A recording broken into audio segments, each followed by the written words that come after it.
Ba-da-dee-dee-doo-da. Boo, ba-ba, ba-ba-ba, boo, ba-ba. Who's the man who will speak the truth? Boo, ba-ba, ba-ba-ba, boo, ba-ba. Lone candles, that man. Who's the man who will bring light into your life? Boo, ba-ba, ba-ba-ba, boo. Ba-ba, lone candles, that man.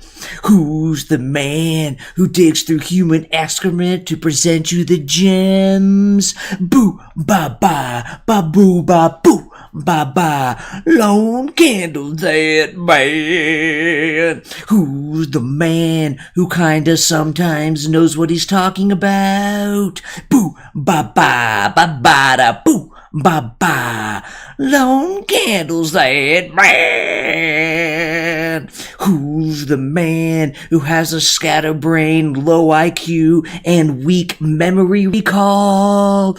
Boo, ba-ba, ba-ba-da-boo. Ba-ba, lone candles, that man. Who's the man who plays games and complains that he sucks at them? Boo, ba-ba, ba-ba-da-boo, ba-ba, lone candles, that man. Who's the man who has been accused of several attempts of bestiality? Boo, ba-ba, ba-ba-da-boo. Ba-ba, lone candles, that man.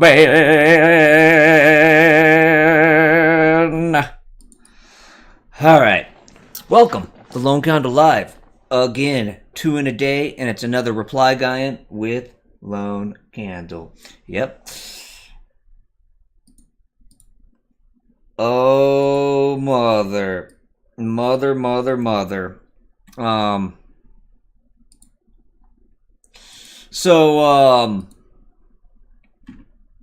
Yeah, this one's about capital gain taxes. What is all this? It's out of here. Well, I wanted to post something in this chat, but whatever, it doesn't matter. Anywho,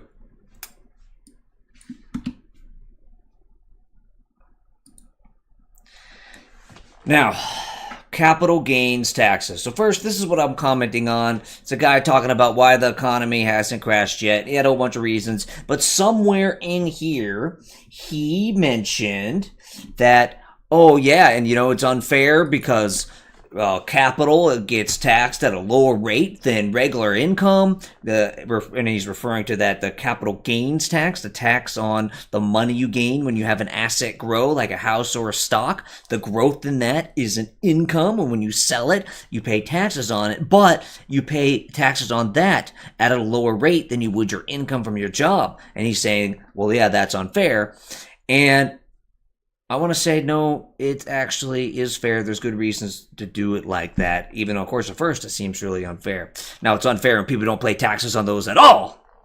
And if you want to see me describe that, well, in the YouTube and Facebook description of this right here video, I put a link of a video I did specifically on that topic of where it is unfair because people aren't paying taxes on these capital gains at all.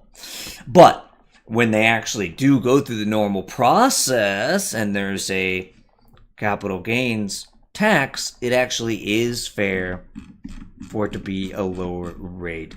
And that's the reply I gave trying to explain that, which was copy and pasted from something I wrote in that piece I just mentioned. All right, so I don't believe the lower rates on capital gains are an issue for 3 reasons. The positive incentives of lower taxes on investment, double taxation, and avoidance. Economic theory and evidence largely support that more investment is good for an economy as a whole.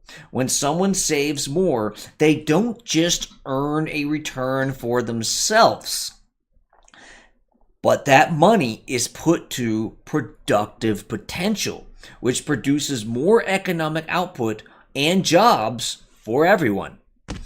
The higher we tax, the more we discourage economic investment. So it may be best for everyone to have a relatively lower tax rate on capital gains. The second justification for the lower tax rate is double taxation. At least when it comes to stocks, this income can be seen as already taxed by the corporate income tax. There's a debate about whether or not the taxation of dividends and capital gains is double taxation.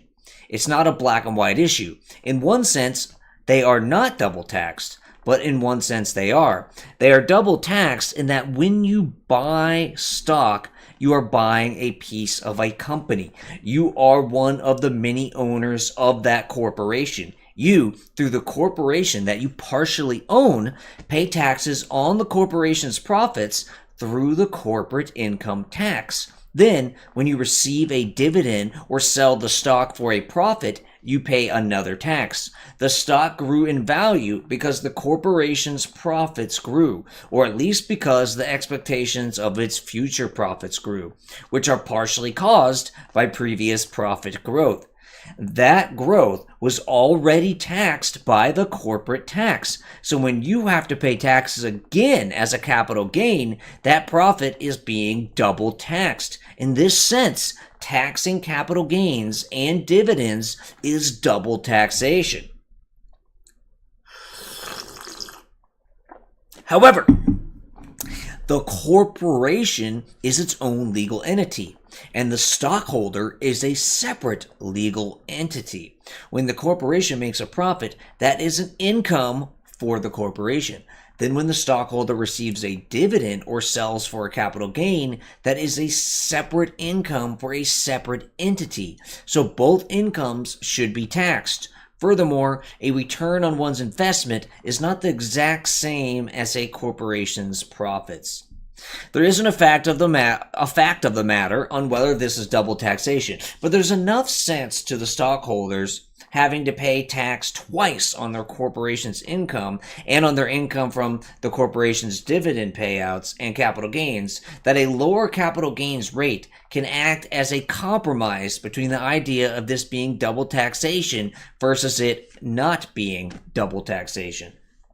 A third reason for lower capital gains tax rates compared to labor tax rates is that studies tend to find capital income more responsive to taxation than labor income, meaning taxes on capital gains further incentivize avoidance behavior that hurt the economy by channeling economic activity into less productive activity. Lower taxes on capital gains may reduce behavior more than lower capital on labor income would. Or in other words, if you raise taxes high on capital gains, people are, especially really wealthy people, are really good at just using techniques or putting money in certain places to avoid the tax at all. And it's relatively more difficult to do that with regular income.